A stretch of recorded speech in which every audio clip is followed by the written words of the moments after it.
Seems to me like they want us to be afraid, man. Or maybe we just like being afraid. Maybe we just so used to it at this point that it's just a part of us, part of our culture. Security alert on orange. It's been on orange since '01, G. I mean, what's up, man? Can a brother get yellow, man? Just for like 2 months or something? I got a lot of stuff to get to today with this story. May have to break this up into 2 different videos. But there's so much stuff that's happened with this whole push for this Black Lives Matter / Civil War that they're trying to push on you guys. I'm just going to try to shove all the information that's pretty much coming out in just the last couple of days, and it's pretty overwhelmingly pointing to a buildup that something very disturbing may very well pop off this weekend. Now, as we see here,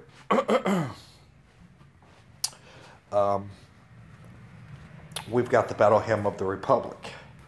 And this is a little fact sheet, and it's just talking about where the song came from, how it ties to the Civil War, how it used to be some other songs that eventually turned into the Battle Hymn, and the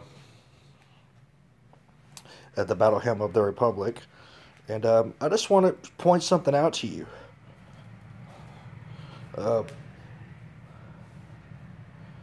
Now, this is talking about the woman who wrote this, Julia Ward Howe.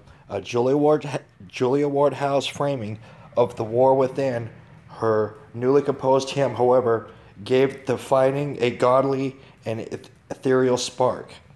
By attaching a new set of lyrics to a familiar tune, she transformed the cause and gave it a holy, cosmic importance. A holy, cosmic importance in the Civil War. Now, all information about what actually went on in the Civil War, which we all know what that was. I find it interesting that they needed to put a holy spin on this war. Because isn't that exactly what they say the ISIS is doing? Right? They're calling it jihad. They're calling it holy war. Well, why in the world am I talking about the battle hymn? And forgive me because I don't even remember the exact proper name of it. The Battle Hymn of the Republic. Why are we talking about the Battle Hymn of the Republic?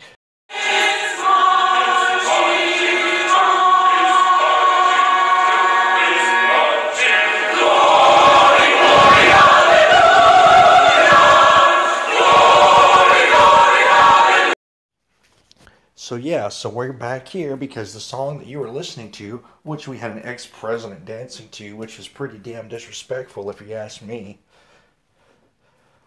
was the Battle Hymn of the Republic.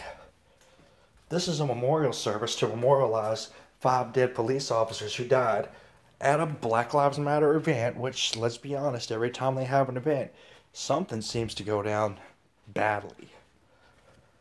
But we're supposed to believe people like Loretta Lynch, who can't seem to answer a question about their own transgressions,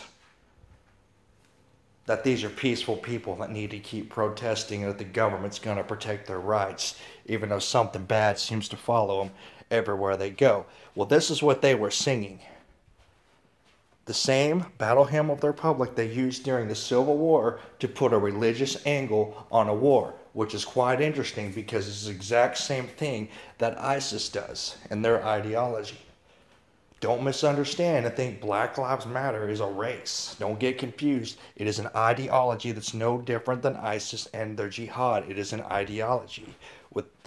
So, once again, I find it kind of interesting that the government who paid for, trained, and armed most of the people who are in ISIS has another group out there, Black Lives Matter now, using the exact same tactics. Now, if you don't think something's going on with that and pushing towards something pretty profound happening this weekend, let's go back and revisit what the Dallas mayor and the brilliant reporter had to ask him a couple of hours before this even took place. You know, when you talk about demonization, a lot of people are still talking about Rudy Giuliani's comment about Black Lives Matter, that it is inherently racist. And everyone I've talked to associated with the Black Lives Movement says that is absolutely not the case, that they care very deeply about police officers. Did you hear that? Everyone that she's talked to that's connected to Black Lives Matter say that it's not inherently racist because they care about police officers. Let's listen to that again, shall we? His comment about Black Lives Matter, that it is inherently racist. And everyone I've talked to associated with the Black Lives Movement says that is absolutely not the case, that they care very deeply about police officers. Yeah, so I was having a conversation with somebody. So I'm going to skip to the end of that because that's pretty interesting. But let's see what the mayor has to say about his fallen police officers. Let's hear what he has to say about them a couple of hours before they decide to get together in front of everybody and sing the song that put a religious angle to the fight during the Civil War, just like ISIS is doing right now in the war against the West. Give me a second here to find this. Letting you know a false flag. Black Lives Matter. Police officers. What do you make of that? I'll tell you, our police officers died for Black Lives Matter. That's right. Our police officers died for Black Lives Matter. So as you can see right here, right before they decide to turn this whole thing, this whole memorial, into a reference to the Civil War, you got the mayor of Dallas coming out and telling you that all the cops that died in Dallas are now all martyrs for the Black Lives Matter movement. And as I pointed out yesterday in my video, you've got the picture here of a entire WNBA team now is coming out and wearing Black Lives Matter. Now, as I pointed out in my video before,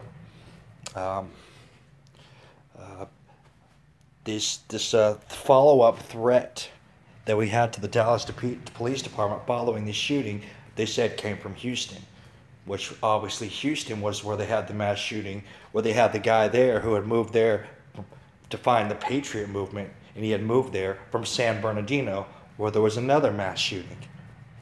Well, Houston's at it again. Them not to be left out, and not to be a big part of this picture for some reason because they keep popping up. But they got the vice president of UH's SGA faces backlash over Black Lives Matter comment, and as you can see right here, all she put, this is the vice president of the student leadership, and all she did was put on her Facebook or whatever right here, said forget Black Lives Matter, more like all lives matter. And now the University of Houston is calling for her to be removed from her position for saying that all lives matter.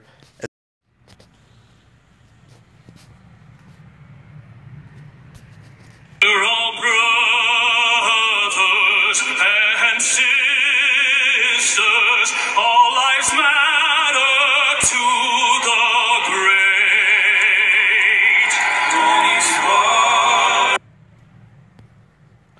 So, as you can see right here, see if I can get back to the smaller thing. There it goes. This isn't just in America. This is going on in Canada, because over here in Canada, the Tenors changed the Canadian national anthem to All Lives Matter and held up a sign that said All Lives Matter. And apparently he has now been kicked off the tenor group, and he may not have a job as a singer anymore. Now, they posted some comments in here, and this is pretty telling of the Black Lives Matter movement right here. And we go down to this comment. And here he said, here's this guy, Harrison Mooney. I don't even know who this dude is, but apparently his comment got a lot of airplay or whatever. And here he goes. He goes, and now, please welcome the tenors. To somehow insult the black community and ruin the Canadian anthem at the same time, play ball. So, a man decides to get up in front of a crowd and tell everybody that all lives matter, and all of a sudden he hates black people. Really? Is that how it works now?